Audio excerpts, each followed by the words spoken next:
ಕರ್ತನಾದ ಯೇಸು ಕ್ರಿಸ್ತನ ಹೆಸರಿನಲ್ಲಿ ನಾನು ವಂದಿಸ್ತಾ ಪ್ರಿಯ ಜನರೇ, ಇವತ್ತು ಟಾಪಿಕ್ ಏನಂತಂದರೆ 2 ಥೆಸಲೋನಿಕ 3:1 ವಚನ. ಸಹೋದರರೇ, ನಮಗೋಸ್ಕರ ಪ್ರಾರ್ಥನೆ ಮಾಡಿರಿ.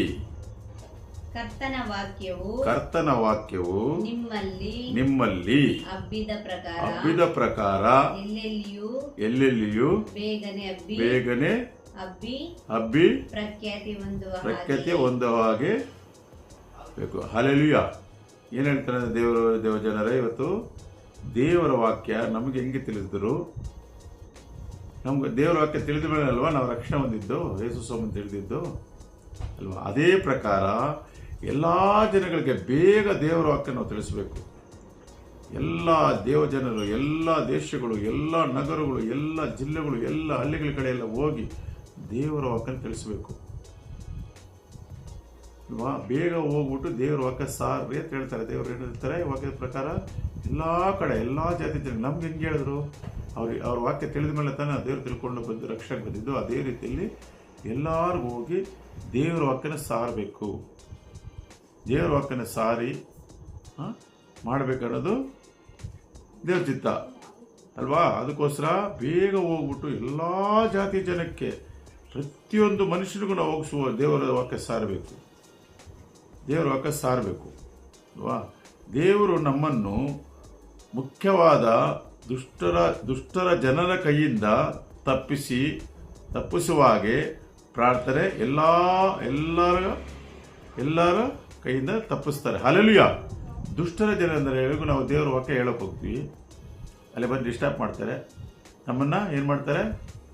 ನಮ್ಮನ್ನು ಮತಾಂತರ ಮಾಡ್ತಾರೆ, ನಮ್ಮನ್ನು ಅದೇ ಹೇಳ್ತಾರೆ, ಇದು ಹೇಳ್ತಾರೆ. ಆದರೆ ನಮ್ಗನ್ನು ಕರೆದಿರ್ತ ದೇವರು, ನಮ್ಗೇನು ಕಳಿಸಿದ್ದಾರೆ? ನಮ್ಮನ್ನು ಆರಿಸ್ಕೊಂಡಿದ್ದು ದೇವ್ರ ವಾಕ್ಯ ಹೇಳೋದಕ್ಕೋಸ್ಕರ ಎಲ್ಲ ಜಾತಿ ಜನಕ್ಕೆ ಹೋಗಿ ಹೇಳಿ ಅಂತ ನಮ್ಮನ್ನು ದೇವರು ಆರಿಸ್ಕೊಂಡಿದ್ದಲ್ವಾ?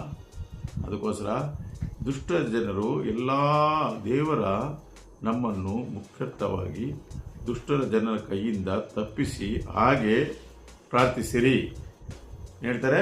ದುಷ್ಟರ ಕೈಯಿಂದ ತಪ್ಪಿಸಿ ಅಂತೇಳಿ ದೇವರು ಪ್ರಾರ್ಥನೆ ಮಾಡಿ ಹೋಗಿ ಚೆನ್ನಾಗಿ ನಾವು ಇನ್ನೊಬ್ರಿಗೆ ಸಾರಬೇಕು. ಸುವಾರ್ಥ ಸಾರಬೇಕಂದ್ರೆ 1 ಅವರ್ 1 ಅವರ್ 2 ಅವರ್ 3 ಅವರ್ ಚೆನ್ನಾಗಿ ಪ್ರಾರ್ಥನೆ ಮಾಡಿ ಹೋಗಿ ಪ್ರಾರ್ಥನೆ ಮಾಡುವಾಗ ದುಷ್ಟ ಜನರು ಎಲ್ಲ ಯೇಸುವಿನ ನಾಮದಲ್ಲಿ ಎಲ್ಲರ ಬಾಯಿಗಳು ಸ್ವಾಮಿ ತಣ್ಣಗಿರ್ಬೇಕು. ಯೇಸುವಿನ ನಾಮದಲ್ಲಿ ಸ್ವಾಮಿ ವಾಕ್ಯ ಹೇಳುವಾಗ ವಾಕ್ಯ ಕೇಳೋರಾಗಿ ಇರಬೇಕಂತೇಳಿ ಚೆನ್ನಾಗಿ ಪ್ರಾರ್ಥನೆ ಮಾಡಿ, ಇಂಥ ಊರಿಗೆ ಹೋಗುವಂದಾಗ ಊರ ಹೆಸರು ಹೇಳಿ ಚೆನ್ನಾಗಿ ಪ್ರಾರ್ಥನೆ ಮಾಡಬೇಕು.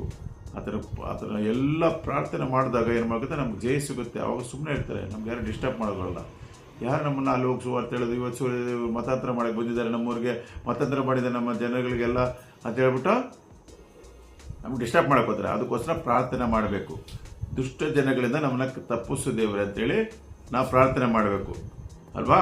ಅದಕ್ಕೋಸ್ಕರ ಪ್ರಾರ್ಥನೆ ಮಾಡಬೇಕು. 3ನೇ ವಚನ, ಕ್ರಿಸ್ತನ ಎಲ್ಲರಲ್ಲಿ ಕ್ರಿಸ್ತನ ನಂಬಿಕೆಯುಳ್ಳವರಲ್ಲ. ಎಲ್ಲರಲ್ಲಿ ಕ್ರಿಸ್ತನ ನಂಬಿಕೆ ಇದೆಯಾ? ಕ್ರಿಸ್ತನ ನಂಬಿಕೆ ಇದೆಯಾ ಎಲ್ಲರಲ್ಲಿ? ಇಲ್ಲ ಅಂತೇಳಿ. ಆದರೆ ಕರ್ತನು ನಂಬಿಕಸ್ಥನು. ನಾವು ನೋಡಿ, ನಾವು ನಂಬಿಕಸ್ಥರಲ್ಲ, ಎಲ್ಲಾ ಜನಗಳು ನಂಬಿಕಸ್ಥರಲ್ಲ, ಕ್ರಿಸ್ತನ ನಂಬಿಕೆ ಇಕ್ಕಿಲ್ಲ. ಆದ್ರೂ ಕರ್ತನು ನಮ್ಗೆ ನಂಬಿಕಸ್ಥರಾಗಿದ್ದಾರೆ. ಆತನು ನಮ್ಮನ್ನು ದೃಢಪಡಿಸಿ ಕೆಡುಕನ ಕೈಗೆ ಸಿಕ್ಕದಂತೆ ಕಾಪಾಡುವನು.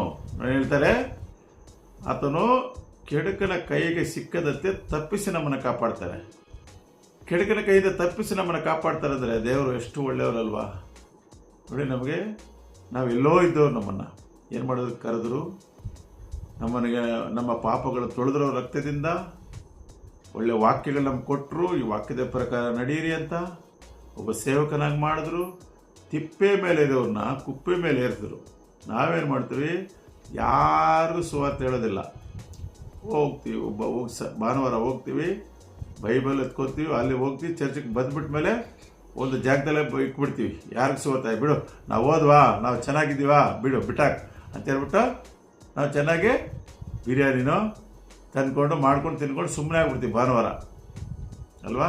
ನಾವು ಅದಕ್ಕೆ ಕರೆದಿದ್ದೇವರು, ಯಾವಾಗೂ ತಿನ್ನೋದು ಉಣ್ಣೋದು ಇದ್ದೇ ಇರ್ತದೆ. ಕತ್ತಲಿರ್ತಾರೆ ನೋಡಿ ಮಕ್ಕಳಿಗೆ, ಹೋಗು ಬೇಗ ನನ್ನ ವಾಕ್ಯವನ್ನು ಸಾರೆಯವರಿಗೆ ಬೇಗ ನನ್ನ ರಾಜ್ಯಕ್ಕೆ ಕರ್ಕೊಂಬನ್ನಿ ಅಂತ ನಮ್ಮನ್ನು ಕರೆದಿರೋದು. ಯಾಕಂದರೆ ನಾವು ದೇವ್ರ ರಾಜ್ಯಕ್ಕೆ ವಾಕ್ಯ ಹೇಳಿ ಕರ್ಕೊಂಬಂದಿಲ್ಲ, ಏನು ಮಾಡ್ತಾರೆ ದೇವರು?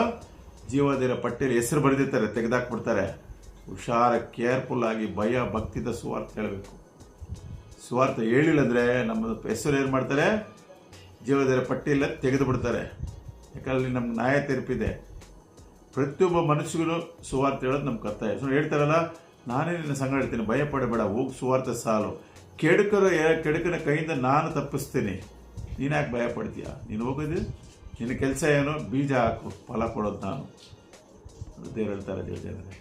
ಅದಕ್ಕೋಸ್ಕರ ಭಯ ಭಕ್ತಿಯಿಂದ ನಾವು ಸೇವೆ ಮಾಡಿದ್ವಿ. ತಿಪ್ಪೆ ಮೇಲೆ ಇರೋರನ್ನ, ನಮ್ಮ ಒಂದು ಸ್ಥಿತಿಯಲ್ಲಿ ಇರೋರನ್ನ ತಪ್ಪಿಸಿ, ಎಲ್ಲ ಕೇಡುಗಳಿಂದ ತಪ್ಪಿಸಿ, ಎಲ್ಲ ಪಾಪಗಳಿಂದ ನಮ್ಮನ್ನು ಬಿಡಿಸಿ ಕರೆದಿದ್ದೇನಕ್ಕೋಸ್ಕರ. ತಿನ್ರಿ ಉಣ್ರಿ, ನಿಮ್ಮ ಪಾಡಿಗೆ ನೀವು ಸ್ವಾರ್ಥಿಯಾಗಿ ಬದುಕಿ. ಅದೇ ರೀತಿ ನಾವು ಬರೋದು ದೇವ್ರನ್ನ ಯೇಸು ಸ್ವಾಮಿ ತಿಳ್ಕೊತಾ ಇದ್ವಾ? ಇಲ್ಲ. ಅದಕ್ಕೋಸ್ಕರ ಬೇಗ ಹೋಗಿ ನನ್ನ ವಾಕ್ಯನ ಹೇಳಿ ಸುವಾರ್ತೆ ಸಾರಿ ಎಲ್ಲ ನಗರಗಳಿಗೆ, ಜಿಲ್ಲೆಗಳಿಗೆ, ಎಲ್ಲ ಹಳ್ಳಿಗಳಿಗೆ, ಎಲ್ಲ ಪ್ರತಿಯೊಬ್ಬರಿಗೂ ನನ್ನ ಸುವಾರ್ತೆ ಹೋಗಿ ಸಾರಿ ಬೀಜವನ್ನು ಹಾಕಿ. ಈಗ ರೈತ ಏನು ಮಾಡ್ತಾನೆ? ಕಾಯ್ತಾ ಇರ್ತಾನೆ, ಕಾಯ್ಕೊಂಡಿರ್ತಾನೆ. ಬೀಜ ಹಾಕ್ಬಿಟ್ಟು ಅದೊಂದು ಟೈಮ್ ಆದಾಗ ಮಳೆ ಗೊಬ್ಬರ ಕರೆಕ್ಟಾಗಿ ಹಾಕಿದಾಗ ತಾನಾಗೆ ಬೀಜ ಬೆಳೆದಾಗ ಏನು ಮಾಡ್ತಾನೆ? ಕುಯ್ಕೊತಾನೆ. ಅದೇ ರೀತಿಯಲ್ಲಿ ಬೀಜ ಹಾಕೋದು ನಮ್ಮ ಕರ್ತವ್ಯ. ಬೀಜ ಹಾಕೋದು ನಮ್ಮ ಕರ್ತವ್ಯ. ಹೋಗಿ ಎಲ್ಲ ಜನಗಳಿಗೆ, ಯಾಕಂದರೆ ಯೇಸು ಸ್ವಾಮಿ ತಿಳಿದರೆ ಕತ್ತಲಿದ್ದಾರೆ, ದೇವರು ಇಂಥವ್ರು ನಮ್ಗೆ ಸಮಾಧಾನ ಕೊಡೋರಿದ್ದಾರಾ, ಸಂತೋಷ ಕೊಡೋರಿದ್ದಾರೆ ಅಂತ ಹೇಳ್ಬಿಟ್ಟು. ಅದಕ್ಕೋಸ್ಕರ ದೇವ ಜನರೇ, ದಯವಿಟ್ಟು ನಿಮ್ಮ ಕೈ ಮುಗುತ್ತೀನಿ, ಎಲ್ಲರಿಗೂ ಸುವಾರ್ತೆ ಸಾರೋಣ, ನಾವು ಜಯ ಹೊಂದೋಣ. ಲೋಕದಲ್ಲಿರೋರಿಗಿಂತ ನಮ್ಮಲ್ಲಿರೋ ಯೇಸು ದೊಡ್ಡವರು ಅಲ್ವಾ. ವಾಕ್ಯಗಳು ಒಂದೊಂದು ವಾಕ್ಯದಲ್ಲಿ ನಮಗೆಲ್ಲ ಅಧಿಕಾರ ಕೊಟ್ಟಿದ್ದಾರೆ ದೇವಜನರೇ, ಎಲ್ಲ ಅಧಿಕಾರ. ಲೂಕ 10ರಲ್ಲಿ 19 ಬಗ್ಗೆ ಹೇಳುತ್ತೆ, ಹಾವುಗಳು, ಚೇಳುಗಳು, ವೈರುಗಳು, ತುಳಿ ಅಧಿಕಾರ ಎಲ್ಲ ಕೊಟ್ಟಿದ್ದೀವಿ. ಯಾಕೆ ಇನ್ನೂ ಸುಮ್ಮನೆ ಇದ್ದೀರಾ ಅಂತ ಹೇಳ್ಬಿಟ್ಟು ದೇವರು ಹೇಳ್ತಾರೆ, ಎಲ್ಲ ಅಧಿಕಾರ ನಿಮ್ಗೆ ಕೊಟ್ಟಿದ್ದೀನಿ, ನನ್ನ ಪ್ರಾಣವನ್ನೇ ಕೊಟ್ಬಿಟ್ಟು ಹೋಗಿದ್ದೀನಲ್ಲ. ನೀವೇನು ಮಾಡಬೇಕು? ಎಲ್ಲ ಜನಗಳಿಗೆ ಸುವಾರ್ತೆ ಸಾರಿ, ವಾಕ್ಯವನ್ನು ಸಾರಿ ಬೇಗ ಓಡಬೇಕು. ಇವರು ಯೇಸು ಸ್ವಾಮಿ ಹಳ್ಳಿ ಕಡೆ ಒಂದೊಂದು ಹಳ್ಳಿಗೆ ಹೋಗ್ತಾ ಇರೋ ಅದ್ಭುತಗಳು ಹೆಂಗೆ ನಡೀತದೆ ಆ ಥರ ನೀವು ಮಾಡಿ, ನಿಮಗೂ ಅಧಿಕಾರ ಕೊಟ್ಟಿದ್ದೀನಿ. ನೀವು ಮಾಡಿ ದೇವರ ವಾಕ್ಯನ ಹೇಳಿ ಎಲ್ಲ ದೇವರ ರಾಜ್ಯಕ್ಕೋಸ್ಕರ ಕರ್ಕೊಂಬರೋಣ. ಅದನ್ನು ನಾವು ಮಹಿಮೆ ಪಡಬೇಕೋಸ್ಕರ ನಮ್ಮನ್ನು ಸೃಷ್ಟಿ ಮಾಡಿದ ದೇವರು, ನಮ್ಮನ್ನು ಆರಿಸ್ಕೊಂಡಿದ್ದೆ. ಅವರು ಬಂದು ಬೇಗ ಇನ್ನೊಬ್ರಿಗೂ ಕಲಿಸಿದಕ್ಕೆ ನಾವು ದೇವರ ವಾಕ್ಯ ತಿಳಿದ ಮೇಲೆ ದೇವರ ಹತ್ರ ಬಂದಿದ್ದು ನಾವು. ಅದಕ್ಕೋಸ್ಕರ ಬೇಗ ಓಡಿ ಪ್ರಾರ್ಥನೆ ಮಾಡೋಣ. ಹಾಲೆಲೂಯಾ. ಕತ್ತಲಿರುವಂಥ ಮಕ್ಕಳಿಗೆ ಬೆಳಕಿಗೆ ವಾಕ್ಯ, ದೇವರ ವಾಕ್ಯದ ಸಾರಿ ಸುವಾರ್ತೆ ಹೇಳಿ, ದೇವರ ಬಗ್ಗೆ ಹೇಳಿ, ಯೇಸು ಸ್ವಾಮಿ ಬಗ್ಗೆ ಹೇಳಿ. ಯೇಸು ಬಿಟ್ಟರೆ ನಿಮಗೆ ಬಿಡುಗಡೆ ಕೊಡೋದು ಯಾರಿಲ್ಲ. ನಿಮ್ಮ ಪಾಪಗಳು ತೊಳೆಯೋರು ಹಾಗೂ ಅವರೇ, ನಿಮ್ಮ ಶಾಪಗಳು ತೊಳೆಯೋರು ಅವರೇ, ನಿಮ್ಮ ಸಾಲಗಳು ನೀಗಿಸೋದು ಅವರೇ. ಹಾಗೆ ಹೇಳಿ ಅವರು ದೇವರ ಹಾಲಕ್ಕೆ ಕರ್ಕೊಂಡು ಬಂದಾಗ ಒಂದು ಸಮಾಧಾನ, ಒಂದು ಸಂತೋಷ ಬಂದಾಗ ಇಂಥ ದೇವರಿದ್ದಾರೆ ಅಂತೇಳಿ ಅವ್ರು ಇನ್ನೊಬ್ಬರಿಗೆ ಹೇಳ್ತಾರೆ. ಇದೇ ಸುವಾರ್ತೆ. ದೇವರಿಗೆ ಶ್ರೇಷ್ಠವಾದ ಸೇವೆ ಸುವಾರ್ತೆ, ಶ್ರೇಷ್ಠವಾದ ಸೇವೆ ಸುವಾರ್ತೆ. ನಾನು ಬೈಬಲ್ ಓದಿದೆ, ನಾನು ಹಾಡಾಡಿದೆ, ನಾನು ಚರ್ಚ್ಗೆ ಹೋದೆ. ಸುವಾರ್ತೆಯನ್ನು ಬೀಜ ಎಲ್ಲ ಮಕ್ಕಳಿಗೆ ಸಾರಬೇಕು. ಹೇಳ್ತಾರಲ್ಲ, ನಾವು ಕೆಡುಕನ ಕೈಯಿಂದ ತಪ್ಪಿಸೋಕೆ ದೇವರಿದ್ದಾರಲ್ವಾ, ನಾವು ಯಾಕೆ ಭಯ ಪಡಬೇಕು?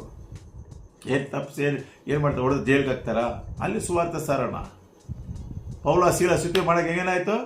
ಪೌಲ ಶೀಲ ಸ್ತುತಿ ಮಾಡುವಾಗ ಸೇರೆ ಮನೆ ಬಾಗಿಲ ಮುರಿದು ಹಾಕಿದ್ರು. ಅಲ್ಲಿ ಕೂಡ ಅವ್ರು ಸುವಾರ್ತೆ ಹೇಳಿದ್ರು. ಅಲ್ಲಿ ಚೆನ್ನಾಗಿ ಪ್ರಾರ್ಥನೆ ಮಾಡಿದ್ರು. ಏನಿಗೆ?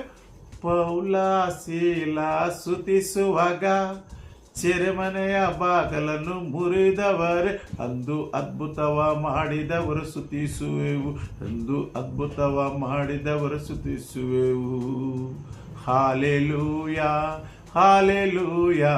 ಆ ಥರ ಪೌಲ ಶೀಲ ಥರ ನಾವು ಸ್ತುತಿ ಮಾಡಿ ಪ್ರಾರ್ಥನೆ ಮಾಡಿ ಒಂದು ಹಳ್ಳಿಗೆ ಹೋಗುವಾಗ ಜನಗಳು ನಮ್ಮ ಹಿಂದೆ ಓಡಿ ಬರಬೇಕು. ಅದ್ಭುತಗಳು, ಸತ್ತೋರು ನೆಬ್ಬಿಸ್ಬೇಕು, ಕುಂಟ್ರು ನೆಬ್ಬಿಸ್ಬೇಕು, ಕುರುಡು ಕಣ್ಗಳು, ಕುಷ್ಠಗಳು ವಾಚ ಮಾಡೋಕ್ಕೆ ಎಲ್ಲ ಯೇಸು ಸ್ವಾಮಿ ಇದ್ದಾರೆ ಮುಂದಗಡೆ, ಅವ್ರು ನಡೆಸ್ತಾರೆ. ನಮಗೆ ಇದು ಇರಬೇಕು. ಹಾಲೆಲೂಯಾ. ಪೌಲ ಶೀಲ ಥರ ಸ್ತುತಿ ಮಾಡಬೇಕು. ಹಾಲೆಲೂಯಾ. ಸ್ತುತಿ ಮಾಡಿದಾಗ ಏನೋ ಸರ್ಪಣೆಗಳು ಕಟ್ಟಾಕಿದ್ರು. ಸರ್ಪಣೆಗಳು ಕಟ್ಟಾಕಿ ಕದಗಳು ಹೆಂಗಿತ್ತು, ಕಬ್ಬಣದ ಕದಗಳಿದ್ದು ಮುರಿದಾಕಿ ಯೇಸು ಸ್ವಾಮಿ ಏನು ಮಾಡಿದ್ರು? ಬಾಕಳಿಗೆ ತೆರೆಯಲ್ಪಟ್ಟು ಕರ್ಕೊಂಬಂದರು. ಅಲ್ಲಿ ಕೂಡ ಸುವಾರ್ತೆ ಹೇಳಿದ್ರು. ಆ ಥರ ಧೈರ್ಯ ಫಸ್ಟ್ ಮುಖ್ಯ. ಧೈರ್ಯವಾಗಿ ಸುವಾರ್ತೆ ಸಾರಬೇಕು ಅನ್ನೋದು ಒಂದು ಇಂಟೆನ್ಷನ್ ಇರಬೇಕು. ಯೇಸು ಸ್ವಾಮಿ ಇವ್ರು ಗೊತ್ತಿಲ್ಲ, ಹೋಗು ಹೇಳಬೇಕು ನಮ್ಮ ಕರ್ತವ್ಯ. ಬರ್ತಾರೆ, ಹೊಡೆಯಕ್ಕೆ ಬರ್ತಾರೆ, ಬೈಯಕ್ಕೆ ಬರ್ತಾರೆ. ಯಾಕಂದರೆ ಕೆಡಕು ನಮ್ಮನ್ನ ಹಿಂದೆ ಏನು ಮಾಡ್ತಾನೆ, ಹಿಂದೆನೇ ಕಾದಿರ್ತಾನೆ. ಹೆಂಗೆ ಒಳ್ಳೆ ದಾರಿಗೆ ಕರ್ಕೊಂಡೋಗ್ಬಿಡಿ. ಈ ಜನಗಳು ಒಳ್ಳೆ ದಾರಿಗೆ ಕರೆದ್ರೆ ಯಾರೂ ಬರಲ್ಲ. ಅದಕ್ಕೆ ಕೆಟ್ಟದ್ದು ಕುಡಿಯೋದು ತಿನ್ನೋದಂದರೆ ಓಡಿ ಬರ್ತಾರೆ. ದೇವ್ರ ವಾಕ್ಯ ಚರ್ಚೆಗೆ ಬರ್ತಾರಾ? ನಮ್ಮ ಪ್ರಾರ್ಥನೆಯಲ್ಲಿ ಜಯಿಸಬೇಕು, ಅವ್ರನ್ನ ಪ್ರಾರ್ಥನೆಯಲ್ಲಿ ಜಯಿಸಬೇಕು. ಅದಕ್ಕೋಸ್ಕರ ಕಣ್ಣು ಮುಚ್ಚಿ ಪ್ರಾರ್ಥನೆ ಮಾಡೋಣ. ದೇವ್ರ ಜನರೇ, ಯೇಸುವಿನ ನಾಮದಲ್ಲಿ ಪೌಲ ಸೀಲು ಥರ ಸುದ್ದಿ ಮಾಡೋ ಥರ ಪೌಲ ಹೆಂಗೆ ಏನಂದ್ರು, ಬಾಯಿ ಬಡ್ಕಪ್ಪ, ಎಲ್ಲಿ ನೋಡಿದ್ರು ಏಸು ಏಸು ಏಸು ಅಂತಾರೆ. ಅದೇ ರೀತಿಯಲ್ಲಿ ನಮ್ಮನ್ನು ಅನ್ನಬೇಕು. ಏನಪ್ಪ ಯೇಸು ಸ್ವಾಮಿ ಬಗ್ಗೆನೇ ಹೇಳ್ತೀಯಲ್ಲ, ಅಯ್ಯೋ ನೀವು ಪಾಪದಲ್ಲಿದ್ದೀರಾ, ಶಾಪದಲ್ಲಿದ್ದೀರಾ, ನೀವು ನೋವುದಲ್ಲಿದ್ದೀರಾ, ಯೇಸು ಸ್ವಾಮಿ ನಮ್ಮನ್ನು ಕಲಿಸಿದ್ದಾರೆ, ಬನ್ನಿ ನಿಮ್ಮನ್ನು ಕರಿತಾ ಇದ್ದಾರೆ, ಪ್ರೀತಿ ಮಾಡಿ ಕರಿತಾ ಇದ್ದಾರೆ. ನಿಮ್ಮನ್ನು ಪ್ರೀತಿ ಮಾಡೋಕ್ಕೋಸ್ಕರ ಯೇಸು ಸ್ವಾಮಿ ನಿಮ್ಮ ರಕ್ತ ಸುರಿಸಿದ ಪ್ರಾಣ ಕೊಟ್ಟಿದ್ದು ಹೇಳ್ಬೇಕು ಯೇಸು ಸ್ವಾಮಿ ಬಗ್ಗೆ. ಆವಾಗ ಇಂಥ ದೇವರು ಇದ್ದಾರಾ ಅಂತೇಳಿ ಓಡಿ ಬರ್ತಾರೆ ದೇವರೇ. ಅದಕ್ಕೋಸ್ಕರ ಕಣ್ಣು ಮುಚ್ಚಿ ಪ್ರಾರ್ಥನೆ ಮಾಡೋಣ. ಈ ಲೈಟ್ ಆಫ್ ಚಾನಲನ್ನು ಒಂದು 10 ನಿಮಿಷ ಸ್ಪೆಂಡ್ ಮಾಡಿ ನೋಡಿ. ನಿಮ್ಮ ಕುಟುಂಬನ ಆಶೀರ್ವಾದ ಮಾಡಲಿ, ನಿಮ್ಮ ಮಕ್ಕಳನ್ನ ಆಶೀರ್ವಾದ ಮಾಡಲಿ. ಎಲ್ಲ ಮಕ್ಕಳನ್ನ ಯಪ್ಪ ಇಲ್ಲ ಸ್ಕೂಲ್ಗಳೆಲ್ಲ ಸ್ಟಾರ್ಟ್ ಆಗಿದೆ ಸ್ವಾಮಿ, ಅವ್ರ ಮಕ್ಕಳನ್ನ ಆಶೀರ್ವಾದಿಸಿ, ಅವ್ರ ಕುಟುಂಬದಲ್ಲಿ ಆರೋಗ್ಯ, ಸಂತೋಷ, ಸಮಾಧಾನ ಎಲ್ಲವನ್ನು ಬಂದು ಸ್ವಾಮಿ ಆಶೀರ್ವದಿಸಿದ್ದಕ್ಕಾಗಿ ಸ್ತೋತ್ರ ರಾಜ. ಯೇಸುವಿನ ನಾಮದಲ್ಲಿ ಕರ್ತನೆ. ಯೇಸಪ್ಪ, ಈಗ ಪ್ರಾರ್ಥನೆ ಮಾಡ್ತಾ ಇದ್ದಾರೆ ಸ್ವಾಮಿ, ಅವ್ರ ಮನೆಯಲ್ಲಿ ನೀವು ವಾಸ ಮಾಡಬೇಕು ಸ್ವಾಮಿ. ನಿನ್ನ ವಾಕ್ಯವು ಸ್ವಾಮಿ ಅವ್ರ ಹೃದಯದಲ್ಲಿ ನಾಟಬೇಕು ಸ್ವಾಮಿ. ನಿನ್ನ ವಾಕ್ಯವನ್ನು ಹೇಳೋರಾಗಿ, ನಿನ್ನ ವಾಕ್ಯವನ್ನು ಸಾರೋರಾಗಿ ಅವ್ರನ್ನ ಮಾರ್ಪಡಿಸಿ ಕುಟುಂಬದ ಸಮೇತವಾಗಿ ಆರೋಗ್ಯ, ಸಂತೋಷ, ಸಮಾಧಾನವನ್ನು ಕೊಟ್ಟು ನೀವು ಆಶೀರ್ವಾದ ಮಾಡಬೇಕಂತೇಳಿ ನಾನು ಪ್ರಾರ್ಥಿಸ್ತಾ ಇದ್ದೇನೆ ದೇವ ಜನರೇ. ಹಾಲೆಲೂಯ. ನನ್ರಿ ಅಪ್ಪ, ನನ್ರಿ ರಾಜ. ಏಸಪ್ಪ, ಒಬ್ಬವನ್ನು ಮುಟ್ಟಿ ಸ್ವಾಮಿ, ಸಾಲಗಳಿರ್ಬೋದು, ನೋವುಗಳಿರ್ಬೋದು, ರೋಗದಲ್ಲಿರ್ಬೋದು, ದುಃಖದಲ್ಲಿರ್ಬೋದು, ಎಲ್ಲವನ್ನು ಬಿಡುಗಡೆ ಕೊಡೋಗೆ ನೀವು ಒಬ್ಬರೇ ಶಕ್ತರಾಗಿದ್ದರು ಸ್ವಾಮಿ. ಯೇಸುವಿನ ನಾಮದಲ್ಲಿ ಕರ್ತನೆ ಅಪ್ಪ, ನೀವು ನಮ್ಮಲ್ಲಿ, ನಿಮ್ಮ ವಾಕ್ಯ ನಮ್ಮಲ್ಲಿ ನೆಲೆಗೊಂಡಿರುವಾಗ ನಮಗೆ ರೋಗವನ್ನು ಬರೋದಿಲ್ಲ, ಶಾಪವನ್ನು ಬರೋದಿಲ್ಲ, ಯಾವ ಕೆಡುಗು ನಮ್ಮನ್ನು ಮುಟ್ಟೋದಿಲ್ಲ. ಎಲ್ಲ ಕೆಡುಗು ತಪ್ಪಿಸಿದ ದೇವರು ಸ್ವಾಮಿ. ಯೇಸು ಕ್ರಿಸ್ತನ ನಾಮದಲ್ಲಿ ಒಪ್ಪಿಸಿ ಪ್ರಾರ್ಥಿಸಿ ಬಿಡ್ತೀನಿ ನನ್ನ ಜೀವನ ತಂದೆ. Amen, amen. ಆಶೀರ್ವಾದ ಸ್ವಾಮಿ. Thank you. God bless you. Thank you.